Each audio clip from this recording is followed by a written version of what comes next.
President Tinubu presents 2025 appropriation bill to National Assembly. With the process to arrive at our collective desired destination.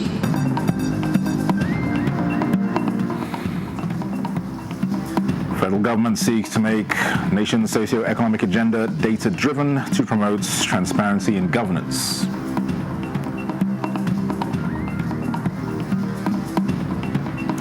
And election observers urge National Assembly to amend the Constitution and introduce voting rights for prisoners and those on essential election duties.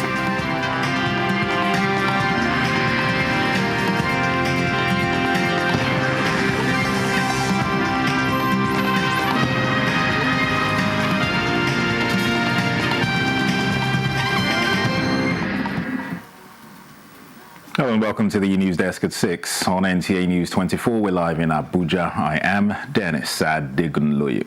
President Bola Tinubu has arrived Lagos, where he is scheduled to engage in some end-of-year activities. The presidential plane landed at the Murtala International Airport, Ikeja, Lagos, at about 3:25 p.m. this Wednesday. He was received on arrival in his home state by Governor Babajide Sanwo-Olu and other dignitaries.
State House correspondent Musbah Dan Wahab reports that the president, who was earlier at the National Assembly for the 2025 budget presentation, left the National Assembly complex and proceeded to the Nnamdi Azikiwe International Airport, from where he took off.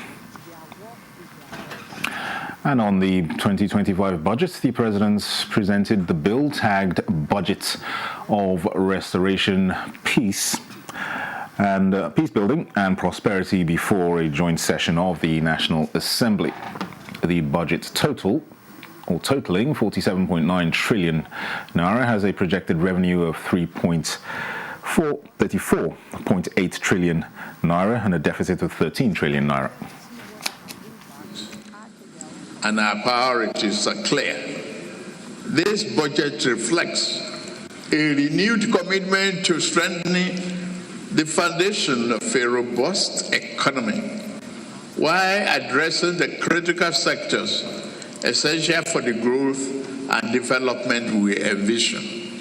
Another major testament to your patriotic zeal, your strength, and your determination to change the future of this country.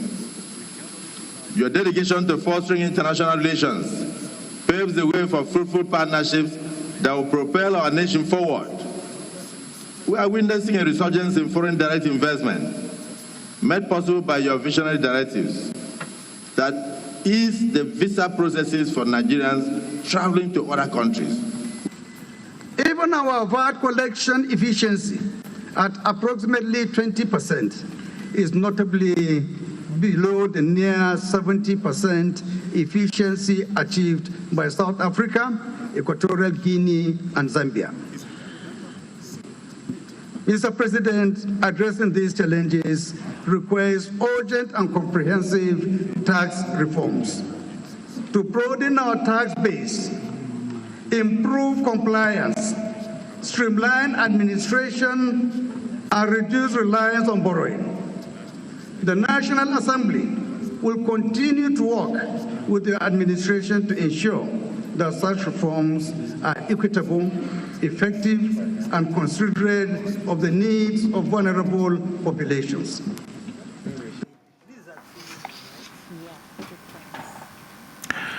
Well, the President's 2025 budget presented to a joint session of the National Assembly is anchored on a benchmark oil price of $75 per barrel and an ambitious production target of 2.06 million barrels per day. This framework is seen as crucial as approximately 56% of projected revenues, about 19.6 trillion naira, are expected to stem from oil, reflecting Nigeria's heavy reliance on oil for fiscal sustainability. The proposed budget totals 47.9 trillion naira, marking a 36.8% increase from 2024, with a projected deficit of 13 trillion naira, or 3.89% of GDP. However, optimism is higher as Nigeria's oil production surged to approximately 1.8 million barrels per day, up from 1.43 million barrels per day in June, as federal government intensified efforts against oil theft and sabotage. This increase not only supports national revenue, but also aligns with President Bola Tinubu's vision for economic recovery and ultimate exportation of petroleum products, reduction in upstream oil and gas production costs.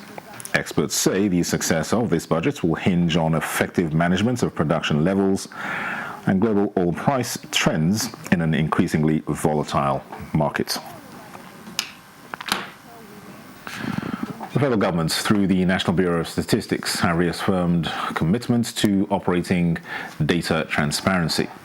A statement by the Special Advisor to the President on Policy Communications, Daniel Bwala, stressed the administration's goal of running an all-inclusive, data-driven socio-economic agenda, pointing to the Tinubu administration's concept tailored towards reporting issues within the polity that are data-backed.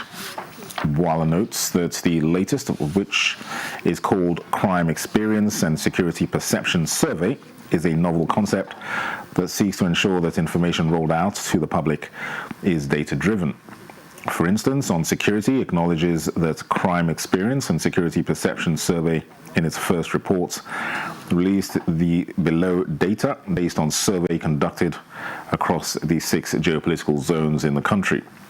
He says it is instructive to be unequivocal that the report released by the NBS is a pointer to the several efforts of the current administration in addressing the security challenges in the country. Minister of Information and National Orientation, Mohammed Idris, says media workers are essential service providers that deserve a special media salary and that the current administration will ensure its provision.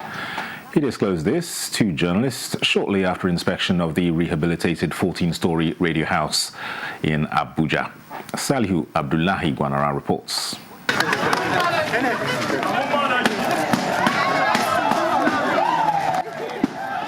Elated staff of the Ministry of Information and National Orientation welcoming the man responsible for the facelift of the radio house.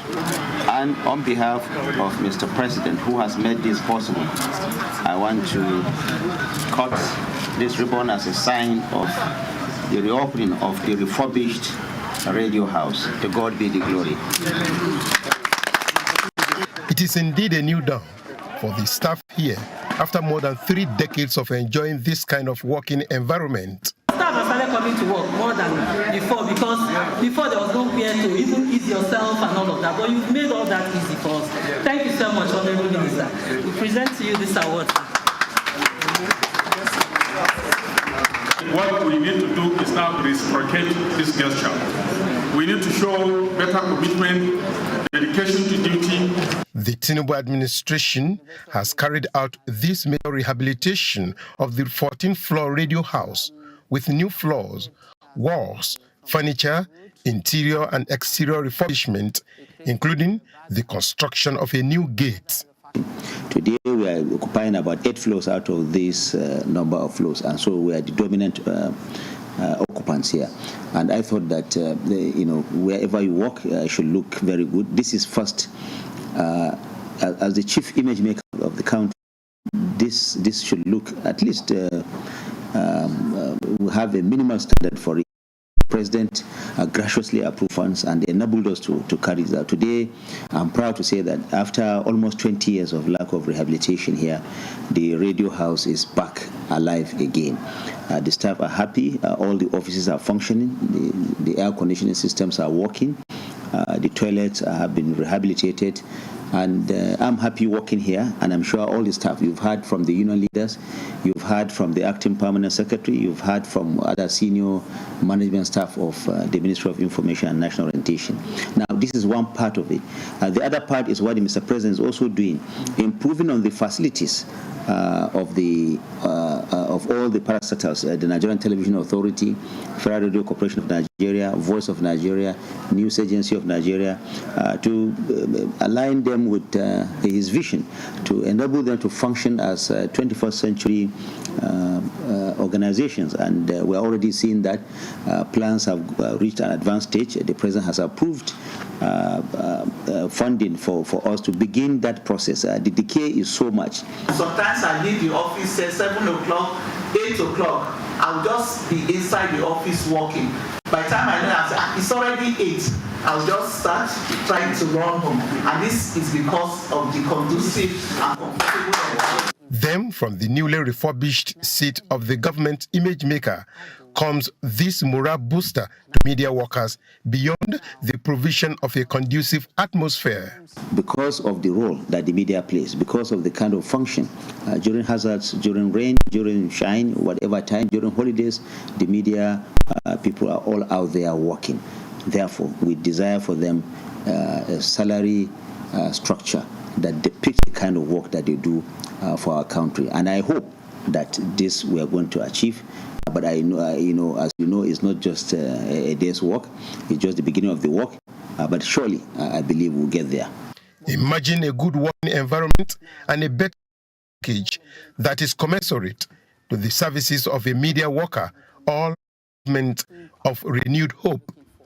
In Abuja, Salihu Abdullahi Gwanara, NTA News. Yes, Salihu, I can certainly imagine that.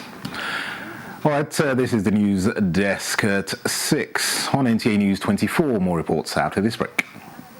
As this year draws to a close, we would like to express our sincere gratitude for your continued support. From breaking news to heartwarming stories, we are committed to bringing you credible content and delivering captivating programs that keep you glued to your screens. Our team is committed to providing exceptional service to delight our clients. We say thank you to those who have supported us through the year, from government agencies to corporate clients, political parties, religious bodies, and, most importantly, our viewers.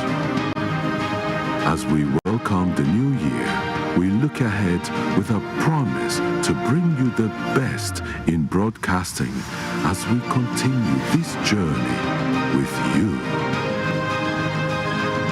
Season's greetings from all of us at NTA.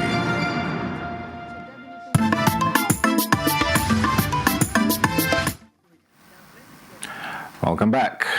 Now, in its commitment towards aggressive road infrastructure, the federal government has launched Operation Safeguard Our Roads across the nation.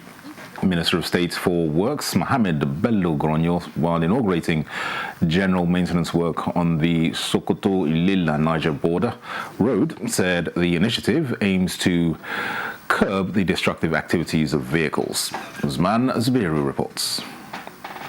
The transboundary road holds immense commercial potential, and its development is expected to generate employment opportunities and reduce insecurity in the region. The launch of the Operation Safeguard Our Roads aimed to curb destructive activities of vehicles that damage roads. As part of these efforts, 58 out of the 86 kilometers Sokoto-Ilila border road have been repaired to enhance business activities. This will underscore the government's commitment to protecting the country's road infrastructure and ensuring the safety of its citizens. Minister of State for Works explained that government spent a significant amount on road rehabilitation and maintenance annually and will no longer tolerate reckless vehicle owners who deliberately destroy roads, emphasizing that roads are government assets designed to provide qualitative transportation system and enhance the socio-economic well-being of its citizens. The passion, the zeal that Mr. President is taking, the challenge of this, running the affairs of this country, we need to support him. So that is why we are so glad, so happy that we have him, and FEMA is ever ready to make sure that we support the Mr. President agenda in realizing this noble objective. This is a seasonal program, runs throughout the year, ensuring that roads are kept in good condition to offer value to road users and improve the joint-time experience of road users in Nigeria. As part of the working visit, Goronyo inaugurated solar power streetlight project executed by Federal Road Maintenance Agency at the Sultan Abubakar International Airport and nearby, describing the project as a life-saving aim at enhancing security surveillance for the public. Osman Zberu, NTA News. To some agricultural matters now. The federal government is offering mini storage facilities to smallholder farmers and processors to help reduce post-harvest losses. The storage equipment has been built by the Nigerian Stored Products Research Institute. Musa Baba Ali reports. In rural areas, many farmers dry their produce in open spaces, often right on the road. The produce, especially grains, are stored in local silos or makeshift stores. This method is particularly common among onion farmers in states where the crop is predominantly grown. These farmers in Kore local government area of Sokoto State told me that out of every 20 bags of onions stored, about 4 or 5 bags perish. This aligns with reports indicating that 30 to 50% of Nigeria's annual harvest is wasted as a result of poor handling and storage. Sometimes you produce up to, let's say, 25 tons, per hectare, and then you now have 80% of that wasted simply because you don't have a proper storage facility. In response to these significant post-harvest losses, the federal government is implementing various measures, including the provision of drying and storage equipment, especially designed for farmers and processors. And today, the federal government is now pilot testing the distribution of parabolic dryers and the silos with the aim of making sure that the sole beneficiaries are the cottage small-scale partners. You can store as much raw materials as you can now at the appropriate moisture content, and it will last long for you as much as you want to keep them and use them. Selected farmers and cottage industrialists will receive this equipment to assess its effectiveness in real-world conditions. Musa Baba Aliyu, NTA News. And in line with the Renewed Hope agenda to achieve food sufficiency in Nigeria, the federal government has initiated the use of organic biopesticides to reduce post-harvest losses and the danger in the application of chemical pesticides. Awal Salisu reports that the innovation was presented to stakeholders in Kano under the auspices of the Nigeria Agricultural Quarantine Service. As the present administration is working hard to improve Nigeria's agricultural activities, so do the stakeholders who complement the efforts to address post-harvest losses and the adverse environmental impacts of chemical pesticides. The introduction of organic biopesticides by the federal government is attracting attention and gaining acceptance as safer options for crop protection. The stakeholders' engagement in Kano focuses on exploring the benefits of organic biopesticides as an alternative to achieve bumper harvest. And other banned products like parakit and others, organochlorides and organophosphates. Those ones have been banned in several countries, but they still find their way across our borders into the country, and we want to encourage people not to use them. There are alternatives that we're making available for people who need to use. What we're doing is to see that there is enough sensitization to our local farmers about the usage of pesticides. Speakers took time to share insights into the necessity of the introduction of the biopesticides, its effectiveness in controlling pests, and its role in organic farming systems. In Kano, Awwal Salisu, NTA News. In other news, Yaga Africa is urging the National Assembly to amend the Constitution and introduce voting rights for inmates in custodial centres and special voting for eligible citizens on election duties. These recommendations were contained in the Election Observer's preliminary reports of the 2024 Ghana general elections. Timothy Yusuf reports. Political stakeholders should demonstrate a firm commitment to democracy and nation building by upholding national values such as patriotism, integrity, and public interests in electoral politics. Dr. Aisha Abdullahi, chair of Yaga Africa's Election Study Observation Mission, flanked by the both chairmen of INEC and Electoral Matters in the Senate and House of Representatives, among others. In the report, Yaga Africa is urging the establishment of a permanent mechanism for routine post-election reviews. INEC in Nigeria has actually transformed from what it used to be, and I think the equivalent in Ghana, election commission in Ghana too was not like this before all these interventions. So I can say that these interventions have actually led to the outcome we are seeing now. Overall, the people had confidence that the process was transparent. And I'm sure they will not expend so much money setting up election tribunal, disrupting the entire judicial system, moving judges from one place to the other to determine this contest. Political parties were engaging during campaigns, door-to-door campaigns. Interestingly, young people, parties have youth members who are truly members of the party that understand the ideology of their party. Going to places like this will enable us to learn some from there, and also they will learn from whatever we are doing in Nigeria. The Policy and Legal Advocacy Center similarly believes that there are positives to be drawn to strengthen Nigeria's election management body further. Timothy Yusuf, NTA News. Federal polytechnics remain a key part of Nigeria's education system and have been judicious in the funds appropriated for the successful delivery of key projects. At a media briefing in Abuja, the coalition of civil society organizations, in collaboration with the Media Advocacy Initiative for Transparency, described allegations of misuse of funds as unfounded and orchestrated by enemies of the progress of polytechnics in the country. Citing the example of the Federal Polytechnic GEP in Cross River State, the group highlights various actions that have promoted transparency. Network in Africa, the NTA. For over 20 years, Google Africa has been Fed Polio GEP made all auditing exposure is a testament to the transparent and sense of purpose of the management and the governing council. As members of the civil society, we urge the management and the governing council of Federal Polytechnic GEP to forge ahead on their development trajectory. In the same vein, we are equally urging detractors to desist henceforth in misforming the unsuspecting Nigerian public.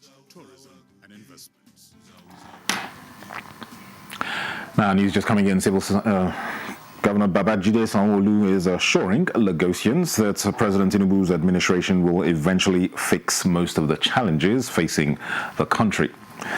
This was as the visiting president's aide on constituency affairs, Khadijat Omotayo Karim, and her team paid a courtesy call on the governor as part of her community engagements in the state, geared towards a bottom-top approach to proffering solutions towards the country's challenges, especially for the overall socio-economic well-being of the people.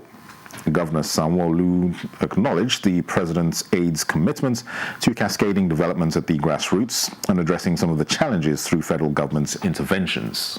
I was overwhelmed when I get into Lagos State, seeing more of development and infrastructure. May Almighty God continue to lead you through. Why, Mr. President, mandated me to go to different states is because he doesn't want any grassroots people to feel abandoned. He told me to assure them that he's bringing back that renewed hope. He's bringing back renewed hope to Nigerians. So I want to first congratulate you on your appointment with Mr. President. We also know all of your efforts last year, and I want to use you as a testament of the ability and capacity of our young youth population. I'm proud of you, and I'm excited with the way you've carried yourself outside Lagos and the other interventions you are doing right around the Federation. But I want to thank you for your engagement and going around, asking questions, understanding what the grassroots people want and how federal government can intervene directly. The team will be paying homage to some of the traditional rulers in Lagos State to seek their support and collaboration where necessary for developments. Well, that concludes the news desk at 6 on NTA News 24. Thanks for watching. I am Dennis Adegunloye.